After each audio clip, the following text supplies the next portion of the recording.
আসসালামু আলাইকুম। তো আমার এই কবুতরগুলো সবগুলোরই আমি আজ বলবো যে আজ কতদিন কোনটা কতদিন ধরে উষুম পড়ছে বা কোনটা কটা আঁকির দিয়েছে। তো দেখেন আমার এই কবুতরগুলোর মধ্যে এই কবুতরটা দুইটা উষুম দিয়েছে, এটা হচ্ছে ফিমেল কবুতর।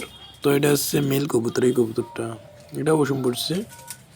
তো তার মধ্যে দেখেন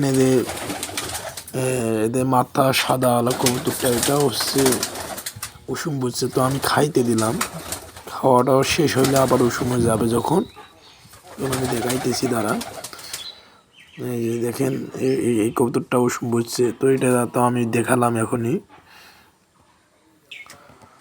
তো দেখেন এইটা দুইটা আঁকির দিয়েছে, ওই মাথা সাদা ওলাটা। তো এটা কিন্তু বাচ্চা এই কবুতরটার। তো দেখেন আমি কিন্তু গম আর সরিষাই বেশি খাওয়াই, সবসময় আমি গম আর সরিষাই খাওয়াই। ইদানিং ধান খাওয়াইতেছি, মানে ধানের সময় তো এই জন্য ধান খাওয়াইতেছি।